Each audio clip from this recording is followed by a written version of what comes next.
Everyone, welcome back to my channel. ये see you in my 19th life का 6th episode है। अगर आपने पिछले एपिसोड्स नहीं देखे तो उनका लिंक मैंने डिस्क्रिप्शन बॉक्स में डाल दिया है। अगर आपको वीडियो पसंद आए तो वीडियो को लाइक करें, चैनल को सब्सक्राइब करें और कमेंट करके जरूर बताएं। कहानी की शुरुआत में दिखाते हैं जियुम चोवन को बता देती है कि वो ही जुवन है। चोवन को पहले यकीन तो नहीं होता, पर जियुम उसे मनाने लगती है। वो बताती है वो कई बार अपने पेरेंट्स के घर गई थी उन सबसे मिलने के लिए, क्योंकि वो उनको बहुत मिस करती थी। चोवन उसे पूछती है कि उसे क्या क्या याद है। जियुम उसे चोवन के बर्थ डेट के बारे में बताती है, पर चोवन उसे कहती है कि ये तो कोई भी पता कर सकता है। जियुम कहती है तुम्हारे गर्दन के पीछे 3 स्पॉट्स है और तुम्हारे कमर के पीछे भी एक निशान है। जब तुम बच्ची थी तब क्राउलिंग करते समय तुम्हें एक शीशा लग गया था। चोवन जाते वक्त जियुम की यही सारी बातें सोचने लगती है। यहाँ घर आके जियुम एग्योंग को इस सब के बारे में बताती है। एग्योंग थोड़ी सी परेशान हो जाती है। वो पूछती है क्या चोवन को इस पर यकीन हो गया। उस पर जियुम कहती है अब तक तो नहीं, शायद। वो बात कर ही रहे होते हैं तभी एक कॉल की आवाज आती है और वो देखते हैं तो हमारा मिस्ट्रेस आदमी जिसका नाम कांगमिन है वो वहाँ खड़ा होता है और वो वहाँ से चला जाता है। वो बाइक पे किसी से मिलने जाता है। हमें पता चलता है कि वो उस मिस्ट्रेस गर्ल से मिलने गया है। वो उसे बताता है कि वो जियुम के यहाँ पार्ट टाइम जॉब कर रहा है और वो लड़की बताती है कि उसने आज सोहा को दूर से देखा। कांगमिन बताता है जियुम अपनी जिस आंटी के साथ रह रही है उसका उससे पिछले जन्म का रिश्ता है। तो वो लड़की कहती है तुमने कहा था अगर पास्ट लाइफ के लोगों से कांटेक्ट में आए तो उनकी जान को खतरा हो सकता है ना। वो कहता है हाँ, और शायद एग्योंग इसका शिकार हो गई है क्योंकि वो बीमार है और वो ये बात जियुम से छुपा रही है। वो पूछती है पर ये सब क्यों होता है। दूसरी तरफ चोवन अपनी माँ से मिलने उनके घर जाती है। वो उन्हें अपने गर्दन के पीछे निशान होने के बारे में पूछती है। उसकी माँ उसे हाँ कह देती है। वो उसे कमर के पीछे वाले निशान के बारे में भी पूछती है और उसे उसकी माँ वही बात बताती है जो जुवन ने उसे बताई थी। उसकी माँ उसे पूछती है कि तुम अचानक ये सब क्यों पूछ रही हो। चोवन अपनी माँ को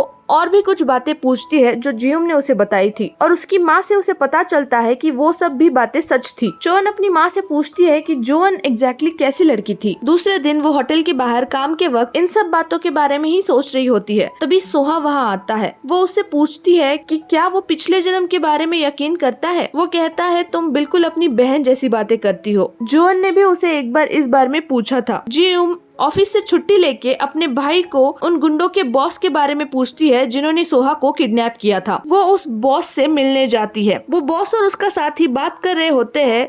दरअसल उन्हें पता चल जाता है कि जियुम का बॉयफ्रेंड जिसको उन्होंने किडनैप किया था वो MI ग्रुप के चेयरमैन का बेटा है। जियुम वहाँ आती है और उनको एक एंटीक पीस देती है जिसकी कीमत उसके भाई के लोन से भी बहुत ज्यादा होती है। वो उसे रख लेते हैं और जियुम जाते वक्त उन्हें वार्न करके जाती है, मोर लाइक धमकी देके जाती है। जब वो जा रही होती है तो उसका भाई उसे वहाँ देख लेता है। वो जब अंदर जाने वाला होता है तब वो उस बॉस की बातें सुन लेता है। वो बॉस कह रहा होता है कि बचपन में जो सोहा का एक्सीडेंट हुआ था वो उसने कराया था और उसे तो ऑलमोस्ट हार्ट अटैक आ गया जब उसे पता चला कि सोहा के बजाय कोई और ही बच्चा मर गया। इधर जियुम अपने आंटी के रेस्टोरेंट में काम कर रही होती है। तब वहाँ सोहा उससे मिलने आता है। जब वो आता है तो एग्योंग अंदर से जियुम को हमेशा की तरह अंकल कह के पुकारती है और ये सोहा सुन लेता है। वो बाहर आती है तो जियुम उसे सोहा से मिलाती है। उसे देखने के बाद एग्योंग की जो शक्ल थी ना वो देखने लायक थी। एग्योंग सोहा को कहती है कि जियुम का निकनेम अंकल है और खुद ही जोर जोर से हंसने लगती है। वैसे ये सीन बड़ा फनी था। वो उसे खाना खाने बिठाती है। जियुम ने सोहा से अपनी सारी अजीब बातें जो अपनी आंटी के नाम से खपाई होती है, जैसे कि वो होटल के बारे में बहुत जानती है जैसा उसने अपने इंटरव्यू के टाइम पे बताया था, और वो एक बुक राइटर है और वो फ्लेमिंगो डांस करती है। इस सब के बारे में सोहा उन्हें बताता है। ये सब सुन के आंटी तो बावरा जाती है पर बात संभाल लेती है। ये भी बड़ा फनी था। रात को चोवन की माँ उसे कॉल करके उसे पूछती है कि वो अचानक जोवन के बारे में क्यों पूछ रही थी। वो उसे बताती है जोवन ने बचपन में उसे बताया था कि अगर वो कभी मर गई तो वो फिर से जन्म लेके उनसे मिलने वापस आएगी। ये सुन के चोवन हैरान हो जाती है और बाद में वो जियुम से मिलने जाती है। वो जियुम को कहती है मैं तुम पे भरोसा करना चाहती हूँ और आगे चल के मुझे पता चला कि तुमने झूठ बोला है तो मैं तुम्हें कभी माफ नहीं करूंगी, और उसे हक कर लेती है। और ये सब कांगमिन देख लेता है और ये सब बातें वो उस मिस्ट्रेस गर्ल को बताता है। वो कहता है कि शायद जियुम को नहीं पता कि ये सब करने से कितना प्रॉब्लम हो सकता है। जियुम चोवन को ये बात फिलहाल किसी को न बताने के लिए कहती है। दूसरे दिन एग्योंग कांगमिन के साथ बाहर जाती है। जियुम उनके जाने के बाद कांगमिन का कमरा चेक करने लगती है। उसे उसके बैग में वही शामिन बेल्स मिलती है जो हमें एपिसोड 4 में दिखाए थे। वो उन्हें हाथ में लेती है तो उसे कुछ मेमोरीज दिखने लगती है जिसके उसे हमेशा सपने आते हैं। वो उस बेल को वही रख के चली जाती है और उसे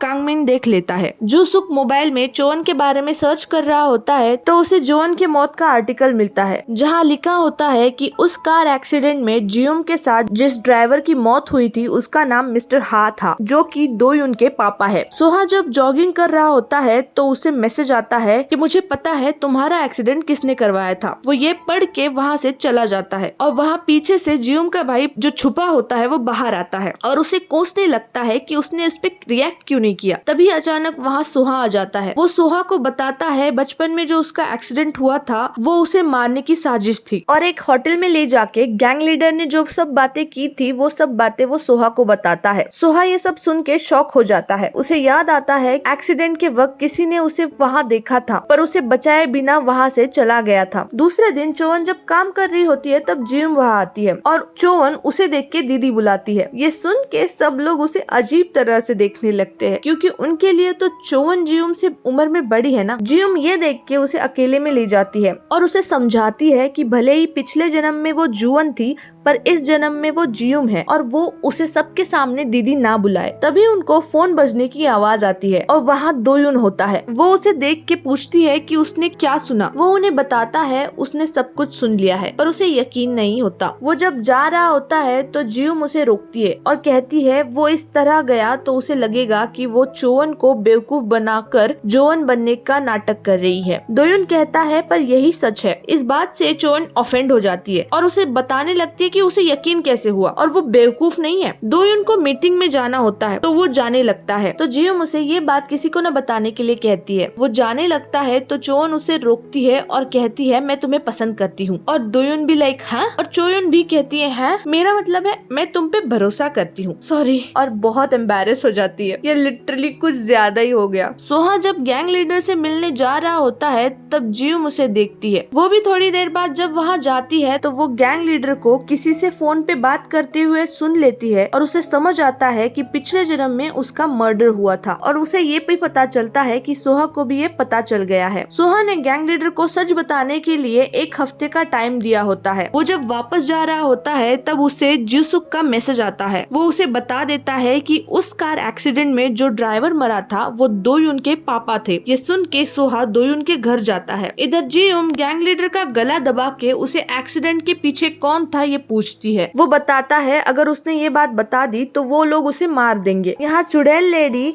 सोहा के पापा को अपने बेटे को उनके साथ काम पे रखने के लिए बटर लगा रही होती है। वो जब जा रही होती है तो सोहा के पापा से मिलने एक आदमी को आते हुए देखती है। वो ये सब बातें सोहा के अंकल को बताती है। जियोम सोहा से मिलने उसके घर जाती है पर वो वहाँ नहीं होता। वो दोयुम को कॉल करके पूछती है पर दोयुम ऑफिस में होता है और उसे भी नहीं पता होता कि सोहा कहाँ गया है। जियोम उसका वही इंतजार करने लगती है। ऑफिस से दोयुन जब जाने वाला होता है तब चोवन वहाँ आती है और उससे फ्लर्ट करने लगती है और अपने साथ डिनर पे बुलाती है पर दोयुन उसे मना करके चला जाता है। बेचारा बहुत स्ट्रांगली अपनी फीलिंग्स को छुपा रहा होता है। बाहर लॉन्ज में दोयुन को जूसुक और उसके दोस्त मिलते हैं। जूसुक दोयुन को परेशान करने लगता ही है कि चोवन वहाँ आके उसे जोर से किक मार के दोयुन का हाथ पकड़ के वहाँ से ले जाती है। दोयुन उसे हाथ छोड़ने को कहता है। वो कहता है कि वो नहीं चाहता लोग ऐसा समझे कि मैं एक अमीर लड़की को फंसा रहा हूँ और वहाँ से चला जाता है। दोयुन के घर आने के बाद सोहा उसे पार्क में ले जाके उसे उसके पापा के बारे में पूछता है और पूछता है उसने इस बारे में उसको क्यों नहीं बताया। दोयुन वहाँ से जाने लगता है तो सोहा उसे रोक के कहता है दोस्तों से बात नहीं छुपाते हैं। दोयुन कहता है मैं तुम्हारा दोस्त नहीं हूँ, सिर्फ सेक्रेटरी हूँ और दोनों लड़ने लगते हैं। शांत होने के बाद दोयुन सोहा को कहता है उसने ये सब गुस्से में कहा। सोहा उससे माफी मांगता है कि उसने पहले इसके बारे में जानने की कोशिश क्यों नहीं की। सोहा जब घर आता है तो देखता है जियोम बाहर होती है। जियोम सोहा को कंफर्ट करने के लिए बातें करने लगती है। सोहा भी इतनी सारी बातें पता चलने की वजह से मेंटली डिस्टर्ब होता है। वो जियोम को वहाँ देख के थोड़ा सा रिलीफ फील करता है। जियोम उसे पूछती है कि क्या वो रात को वहाँ रुक सकती है और सोहा उसे एक बार गले लगाने को कहता है। ये सुन के जियोम उसे गले लगाती है और उसे कंफर्ट करने लगती है